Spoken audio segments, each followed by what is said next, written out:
Hey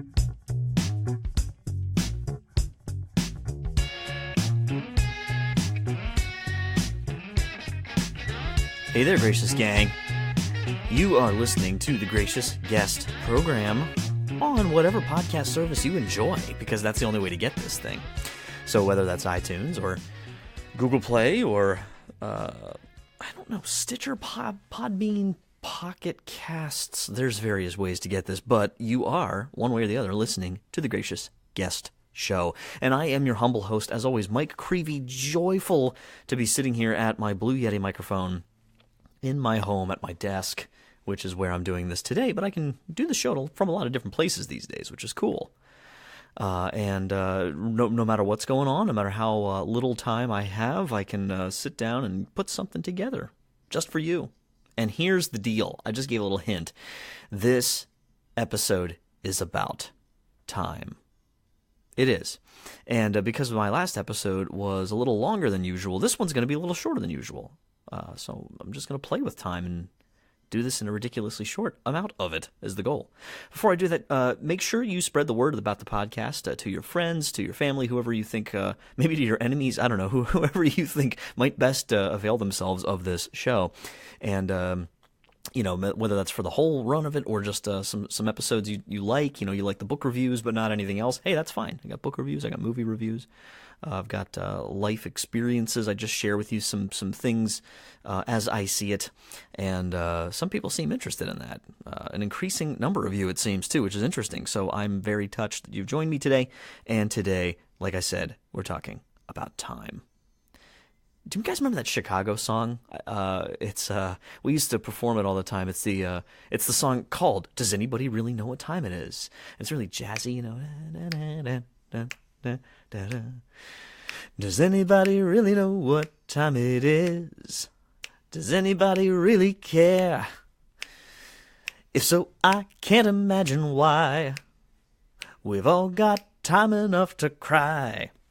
He also says die later on, too, which is a little more depressing, I suppose. But at any rate, time, right? Does anybody really know what time it is? I love the lyrics in that song because I might get hit for copyright infringement if I sing too much of it. Well, that's assuming I'm singing it well enough, I guess, for some sort of software to notice that it's the song. So I don't know, maybe I'm deluding myself. But at any rate, I always liked that song. But like some of the lyrics are just hilarious. He's like saying he's walking in the street and a pretty lady asked me, this pretty lady asks him what time it is. Her diamond watch had stopped cold dead. And then he says, does anybody really know what time it is? Does anybody really care? If so, I can't imagine why. And I always thought it was funny because he sounds like such a jerk. If I'm on the street and I ask somebody what time it is, I want to know what time it is. Okay, just tell me. But there is actually something he's onto with this. I want to press pause, though, for just a second here and jump over to our field correspondent, Noelle, my daughter. So Noelle is, she's 2. She's really talking a lot now. We just came through the Christmas season, but it doesn't matter that it's, we're getting into February, because Noelle has a particularly important song for her that she was gracious enough to share with us today. So this is our field correspondent, Noelle. Check it out.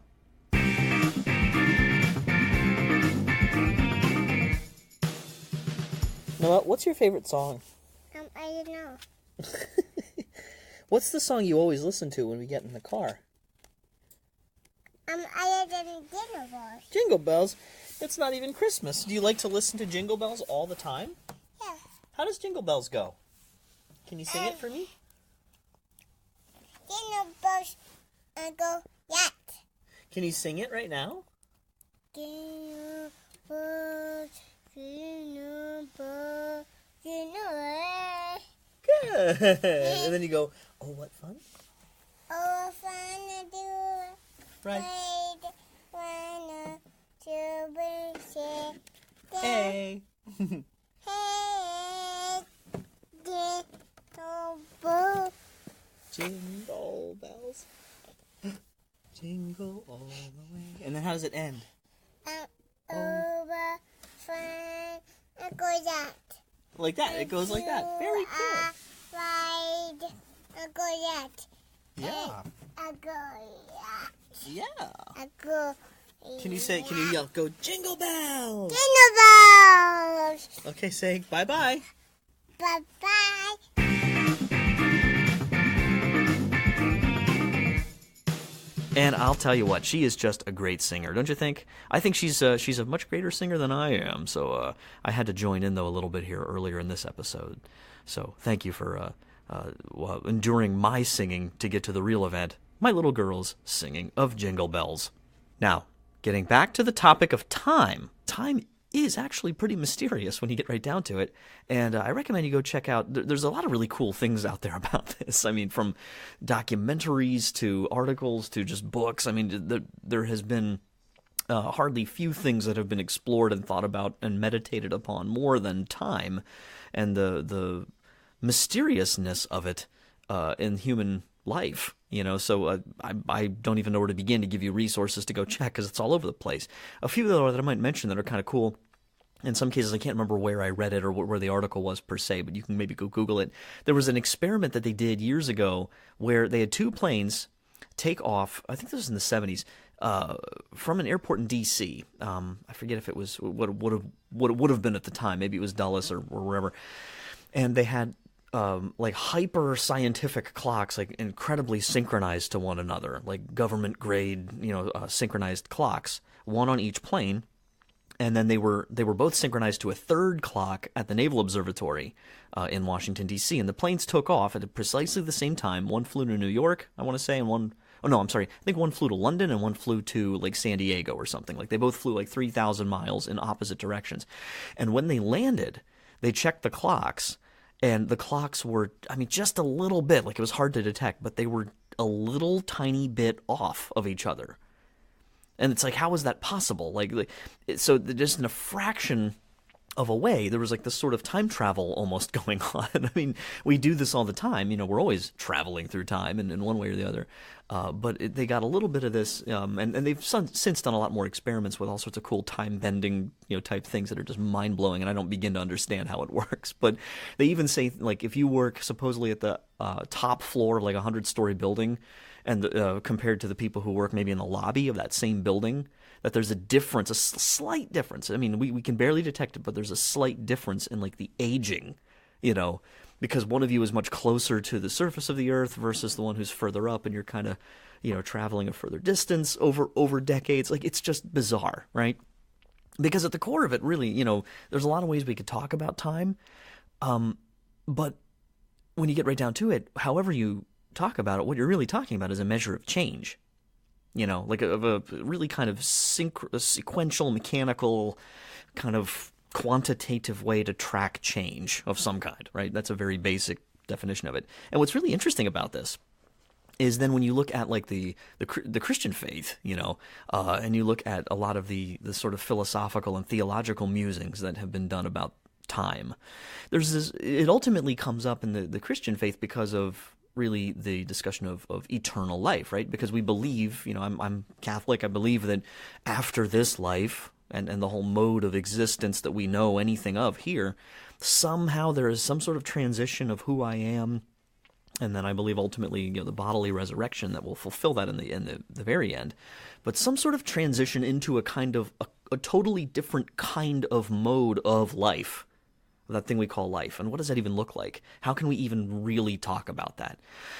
Well, in these last couple of minutes, because I said I'm going to keep this way short, there's a distinction here that's really cool. You might want to go read up on this. And I'm, not an expert, but this is just a cool feature that keeps coming up in some of my studies and research, is this ancient sort of distinction between chronos. You think of like chronology, that comes from the Greek word chronos, and kairos. The idea is there's sort of two different kinds of time, different kinds of modes of experience, that when we're trying to think about or get a little glimmer maybe of how could I exist in eternal life when really all we know is a passage of time, right? Like all we know is sequential time. Like I'm doing this, and then I'm going to do that, and then I'm going to do that, and then I'm going to be here next year, and like that's how everything is ordered. So how do we even begin to think of like heaven? And I think this is an important thing to think about, because a lot of the conversation about heaven is it's kind of juvenile in a way. And I don't mean that in a mean way. I'm just saying, like, truly, we never get beyond a basic misunderstanding where we think about like heaven and eternity and all that as just like non-stop stuff, right? Like, almost like just never-ending time, like just things happening one after the other forever. And that seems pretty boring, because if you think of everything that you love to do, I mean, the things that you can't imagine like ever being without, if you magnify that into the notion of doing those things one after the other, just doing them over and over and over and over and over again, literally for eternity, right? Or for the idea for infinite time, anything would just get boring after a while. So if we think of heaven that way, we're eventually not really going to be that interested in going there or having that experience, which makes sense. The thing is, though, somehow, though, heaven is not like that. Heaven is so much more not like that than it is like that we can't even imagine. Somehow we're going to be in this mode of existence that is completely different, and I submit to you that kairos is the key. Because chronos is, again, like I said, mechanical, sequential, quantitative time, looking at your watch, or you're sitting in a room like I am trying to work earlier, and there's a clock like 20 feet away, and the room is silent, and the clock is just tick, tick, tick, tick. It drives me nuts. Like you'll notice it. It's like, gosh, stop. That's chronos. Chronos is when you're waiting at the DMV and you kind of just want to die. Chronos is when you're stuck in traffic. Chronos is when you're in high school and you think it's never going to end. Chronos is that thing that makes us like tick off the marks on the wall when we're in solitary confinement for 20 years. There's nothing wrong with it. I mean, it's not bad. It's just the reality. Like that's a mode of experience that we know. Okay. But it's not the only one we know, because we do have a little taste of kairos every now and then. Kairos is sometimes called, it's the moment. It's the moment. It's that moment that's brimming with life and fruitfulness, the present moment, the moment of presence. Kairos is what you get a little taste of when you're with that person that you really, really love, and there's that beautiful sunset, and you're on the pier at the ocean, and everything's just perfect, like a snapshot moment. But it's not still. You know what I mean? Like it's rich, and it's fluid, and it's moving, and it's dynamic. But that all of that coursing, wonderful beauty and goodness, and just that rich moment, that rich present moment, that just is just so powerful. And a lot of times it's just gone like that, right? It's gone in an instant, and sometimes you'll look at your watch and be like, holy smokes, like that was like a half an hour. Like, how did that just happen? The phrase time flies when you're having fun, that's kairos, not chronos, right? And the ironic thing is, though, what's so cool, the mystery of this, is that kairos is really, it's the more real, it's the more life-filled sense of time, And what's funny is when you remember kairotic moments versus chronotic moments, we remember them exactly the opposite of how we experienced them. The kairos moments that seem to just be enduring and that sort of thing, you basically see it as this grandiose, larger than life thing, and when you were experiencing it, it might have just flown by, like it disappeared so quick, but you can go back and dwell in that moment. I think of like my wedding day.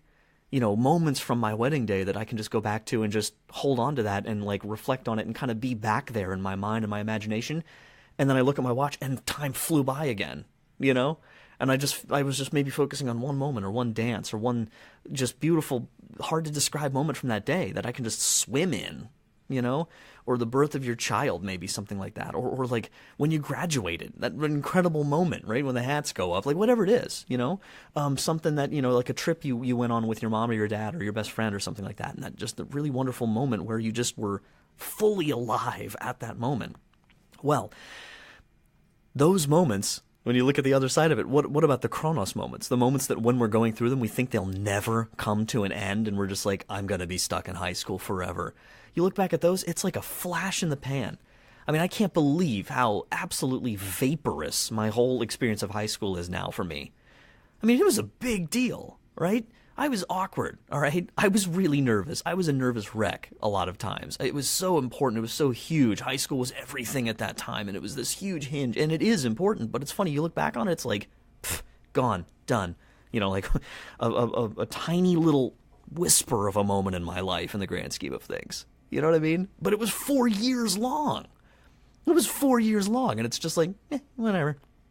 And yet, a couple minutes when I first held my daughter, that could just occupy my thoughts and my heart and my mind for a lifetime, It's just incredible. It's really, so that's just something to think about. Again, Kairos, Kairos, sort of the English spelling of it, versus Chronos, Chronos. I definitely think you guys should go and check that out, to be sure, and look into that a little more. It's just a really cool thing to think about. Something I think we all kind of have experienced in one way or the other. Just to kind of leave you on this note, eternal life, the idea of eternity. There's a really, really beautiful quote, and I don't, for the life of me, I don't remember who said it, but just a really cool way of thinking about eternity as the perfect still point of perfected beings. The perfect still point of perfected beings. In other words, Kairos gets us a little taste of that perfect still moment, but we're not perfect yet, right?